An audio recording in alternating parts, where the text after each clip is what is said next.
പന്തീരങ്കാവ് ഗാർഹിക പീഡന കേസിലെ യുവതിയെ കാണാനില്ലെന്ന കുടുംബത്തിന്റെ പരാതിയിൽ അന്വേഷണം ഊർജിതമാക്കി പോലീസ്.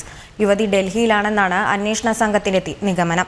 അതേസമയം താൻ പറഞ്ഞതെല്ലാം സത്യമാണെന്നും വീട്ടുകാരുടെ നിർബന്ധം കൊണ്ടാണ് തനിക്ക് നുണ പറയേണ്ടി വന്നതെന്നും ആവർത്തിച്ചുകൊണ്ട് യുവതി വീണ്ടും രംഗത്ത് വന്നു.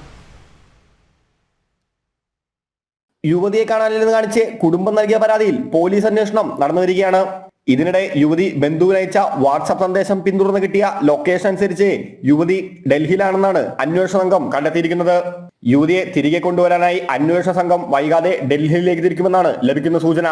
അതേസമയം താൻ പുറത്തുവിട്ട കാര്യങ്ങൾ 100% സത്യമാണെന്നും ഇത് തെളിയിക്കാൻ നുണ പരിശോധനയ്ക്ക് തയ്യാറാണെന്നും പറഞ്ഞ് യുവതി രംഗത്തെത്തി. യുവതി തന്റെ യൂട്യൂബ് ചാനലിലൂടെ കഴിഞ്ഞ ദിവസം പുറത്തുവിട്ട 3ാമത്തെ വീഡിയോയിലാണ് ഇത് സംബന്ധിച്ച് പറയുന്നത്.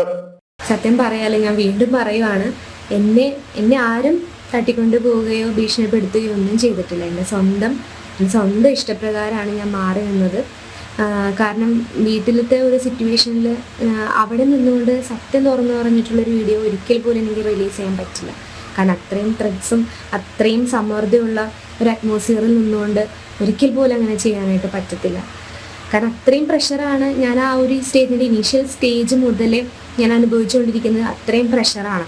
അതേസമയം യുവതി മൊഴിമാറ്റിയ സംഭവത്തിൽ ഗൗരവകരമായ അന്വേഷണം നടത്തണമെന്ന് ആവശ്യപ്പെട്ടുകൊണ്ട് വനിതാ കമ്മീഷനും രംഗത്തെത്തിയിട്ടുണ്ട്.